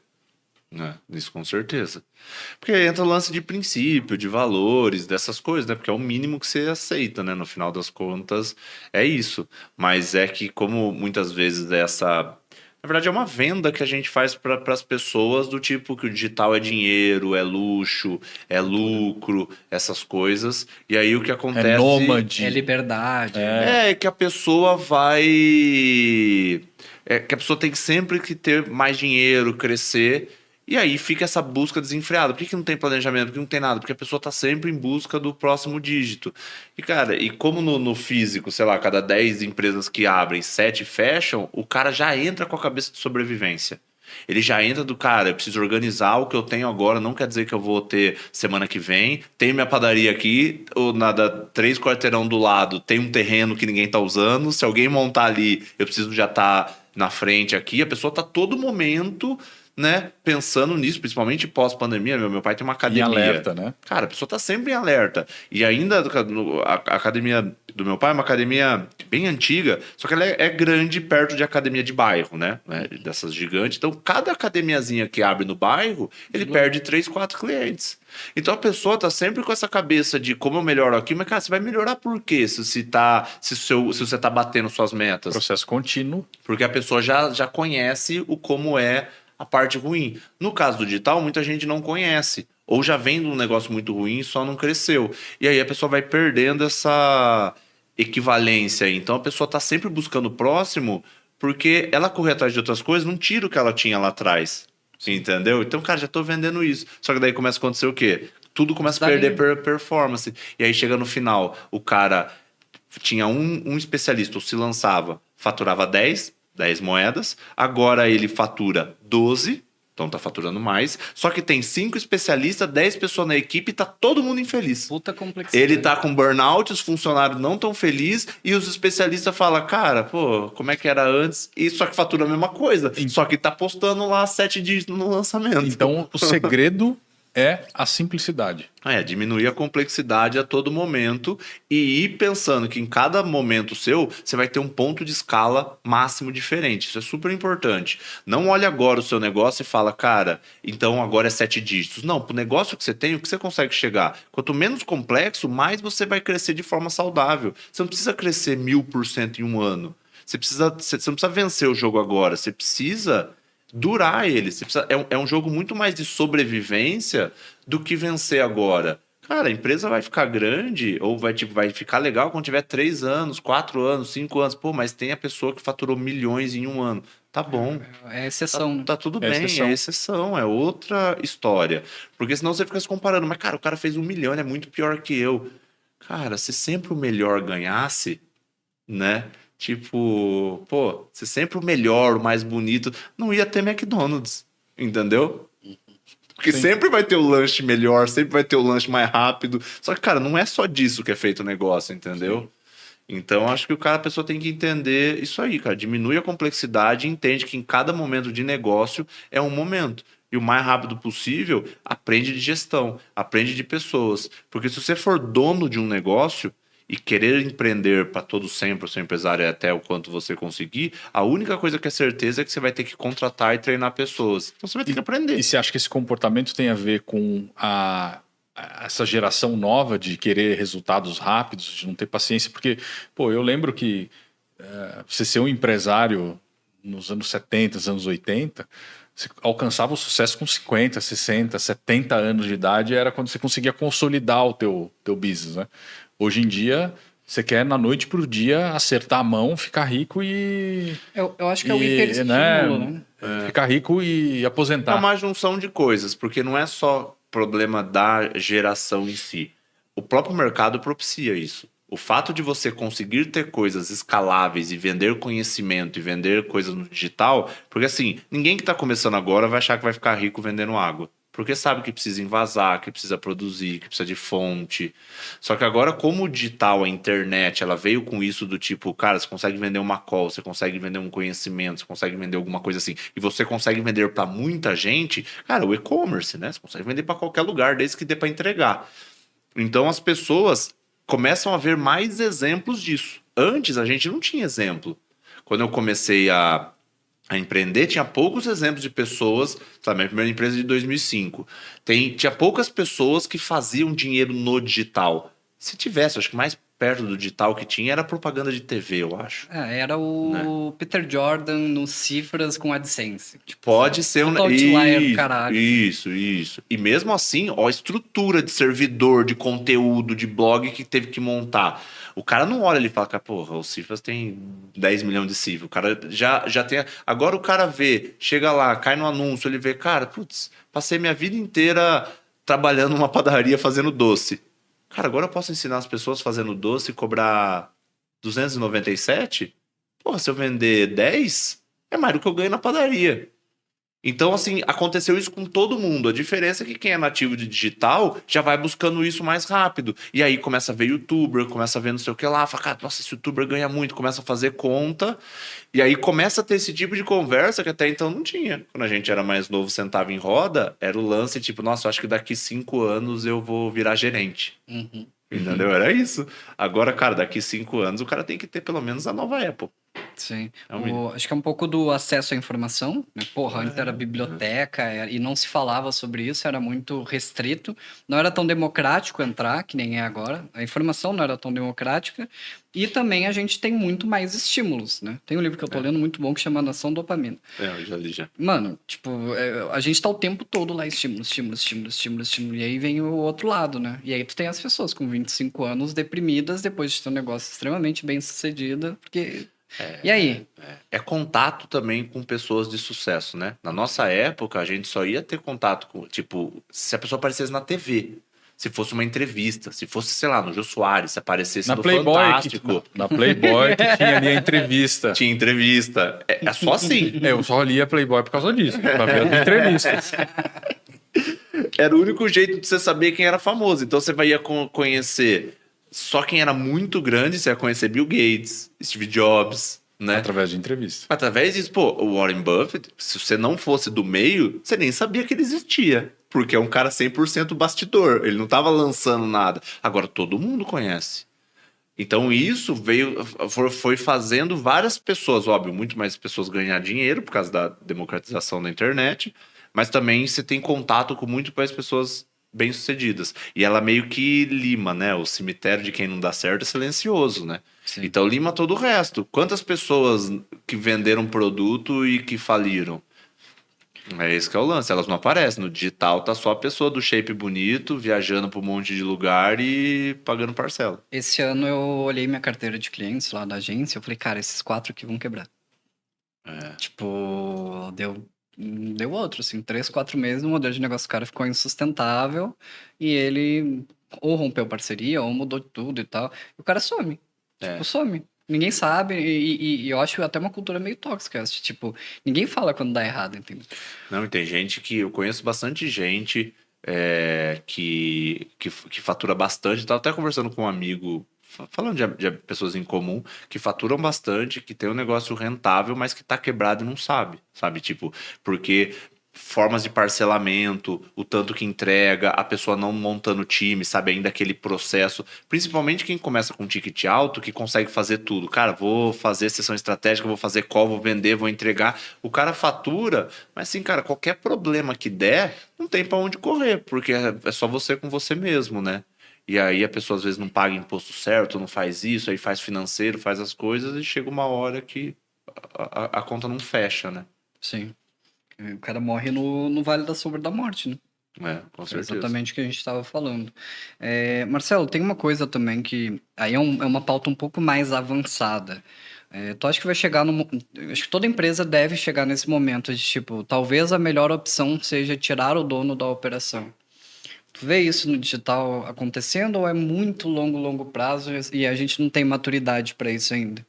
Até porque a gente não tem executivo, né? Para segurar... Ah, cara, mas eu acho que não. Assim, óbvio que tem os diversos formatos, né? Mas eu acho que você consegue ter uma equipe que te tire do operacional, desde que tenha algum sócio que esteja cuidando de algumas coisas. Porque, cara, sempre vai ter quem vai olhar da porta para dentro, da porta para fora. Porque o problema de não ter hierarquia e de não ter cargos é que, assim... Fazer lançamento, vender infoproduto, não existe nada no mundo que é mais fácil do que fazer isso. Desculpa, gente, quem não tá tendo resultado e que vai ficar triste com isso, mas não existe nada mais fácil. Se não, volta aqui no podcast e escuta a parte da padaria. Então, cara, qualquer coisa. Porque se você for fazer bolo na sua casa, você vai ter que ter estoque. Já é uma complexidade, né? Então, calcular CMV. Mas acho que mesmo as empresas ainda não calculam. Não calcula. Mas, cara, você tem. É um negócio relativamente fácil de fazer. O que eu quero dizer com isso? Se você treinar uma pessoa, essa pessoa aprender a fazer. Se essa pessoa não for seu sócio ou sua sócia, ou ela vai montar outro negócio, ou ela vai sair com a sua equipe inteira ou com a inteligência inteira da sua empresa. Infelizmente é isso. Você não consegue dar vazão, porque a pessoa olha, cara, acima de mim é só se eu virar sócio, porque não tem hierarquia. Então, para você sair do operacional, você precisa delegar quase todas as tarefas importantes. Para você delegar a tarefa importante, tem que ser o CEO da empresa, ou tem que ser alguém que olha essa equipe. Se você delegar para uma pessoa que não é sócia, o que vai acontecer? Ela pode sair e você vai desfazer. Então, assim, você vai ter o exemplo do Vinhas, que tem o Lucas Puerto. Você vai ter o exemplo do Ícaro, que tem o Jonas, o Ladeirinha, que tem o Rui. Então essas pessoas fizeram isso. Elas foram crescendo a um ponto de, cara, eu não consigo ficar na operação, mas eu tenho um sócio que garante. O sócio também não está no operacional, mas ele garante que a operação está rodando.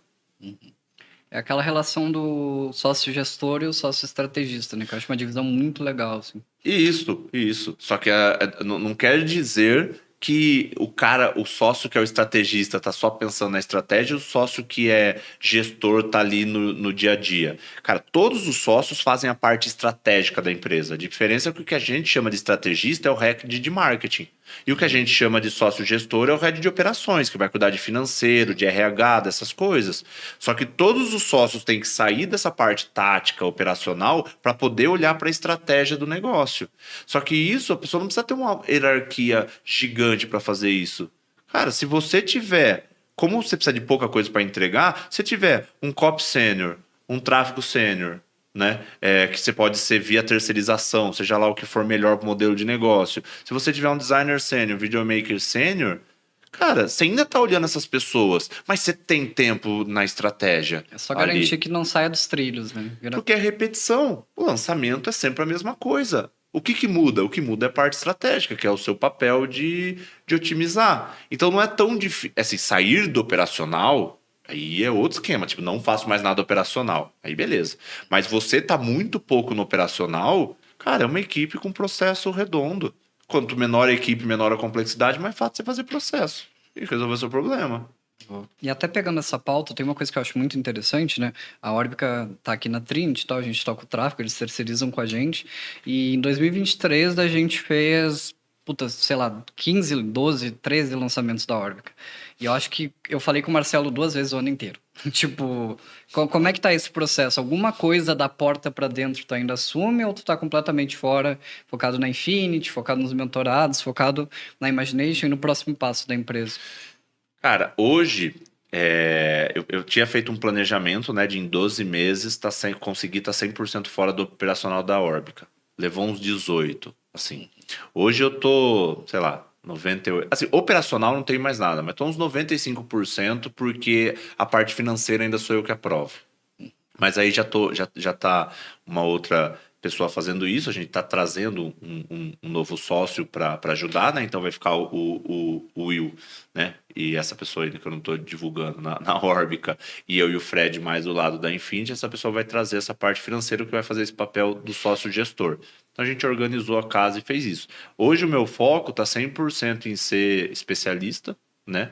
Na Infinity e essa parte de produto, assim. Eu tô gastando muito, tanto que eu não tô mais tanto em rede social. Não que eu não esteja postando, mas muitas das coisas, assim, cara, escreve o carrossel, né? A copy escreve o reviso. Vou lá um dia e gravo os anúncios. Mas eu não tô ali no dia a dia, nos stories, nessas coisas, porque eu tô muito focado em gerar valor para dentro, assim, sabe? Eu quero conseguir... Vejo que a gente tem a oportunidade de criar a mentoria definitiva, assim. Óbvio, né? Que nada é definitivo, mas porque a gente consegue trabalhar a parte de estratégia, a parte de gestão.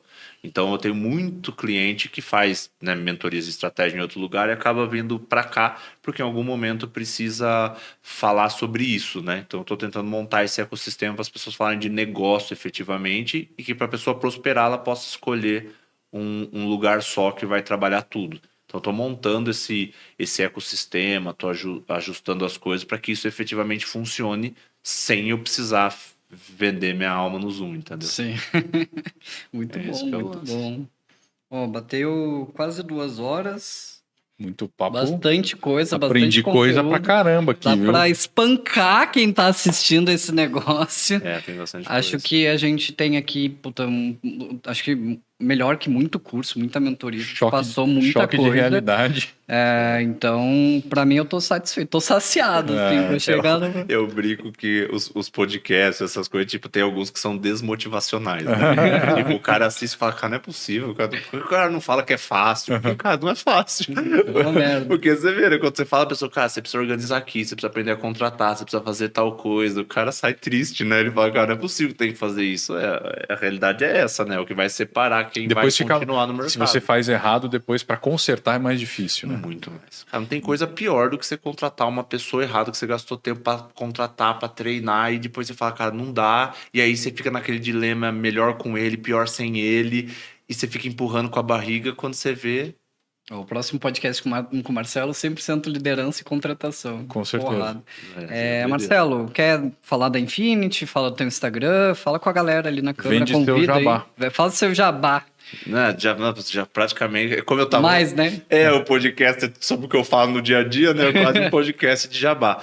Mas, cara, quem quiser me achar nas redes é Marcelo Pinazza, tanto no YouTube, no Instagram. Pô, no YouTube tem um MBA de gestão lá. Tem tudo lá para as pessoas fazerem. E no Instagram eu falo um pouco mais de estratégia, essas coisas, porque a realidade é que gestão ainda não é um negócio que vende, né?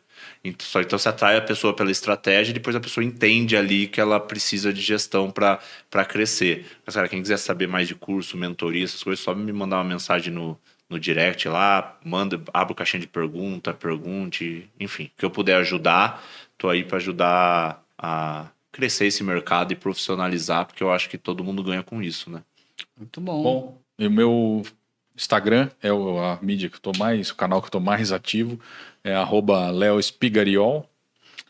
Aqui é @The Trinity Digital Growth, né? The Trinity DG e @Matheus Louvier também. Muito obrigado, Marcelo. Puta aula, muito bom. Eu que agradeço, hein? Estreando com chave de ouro, hein? Muito bom. Pô, bom demais. Bem.